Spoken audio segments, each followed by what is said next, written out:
નમસ્કાર. આજની press conference દોડ મેરેથોનના જે ઇનામ છે એની જાહેરાત માટે રાખી છે.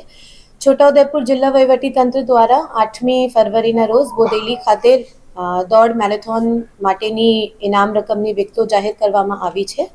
આ મેરેથોન છોટાઉદેપુર જિલ્લાના પ્રથમ વખત આયોજિત થતી મેરેથોન છે, જેમાં 15,000ની આજુબાજુ દોડવીરો ભાગ લેશે આ અંદાજો છે.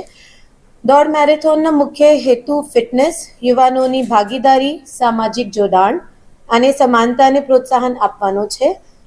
આ મેરેથોનમાં તમામ કેટેગરીમાં પુરુષ અને મહિલા બંને માટે સમાન ઇનામ રાખવામાં આવી રહ્યા છે. 21 કિલોમીટર હાફ મેરેથોન કેટેગરીમાં પ્રથમ ઇનામ 50,000, દ્વિતીય 25,000 અને તૃતીય ઇનામ 11,000 છે. 10 કિલોમીટર દોડમાં પ્રથમ 25,000, દ્વિતીય 11,000 અને તૃતીય 5,000 છે.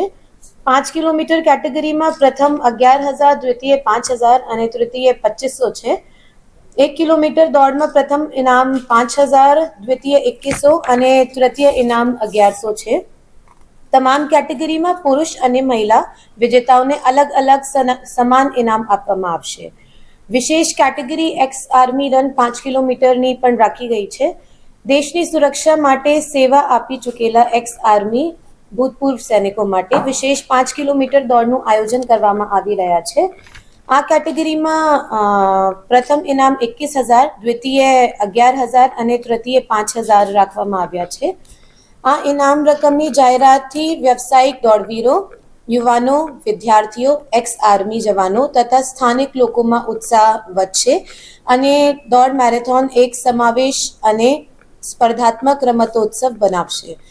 આ મેરેથોનમાં છોટાઉદેપુર જિલ્લાના વિવિધ વિસ્તારો ઉપરાંત રાજ્યના અન્ય ભાગોમાંથી તેમજ દેશના મુંબઈ, પુણે, અમદાવાદ, દિલ્હી, જોધપુર સહિતના શહેરોમાંથી અને આંતરરાષ્ટ્રીય દોડવીરો પણ ભાગ લઈ રહ્યા છે, જે દોડ મેરેથોનને રાષ્ટ્રીય તથા આંતરરાષ્ટ્રીય સ્તરે ઓળખ આપશે.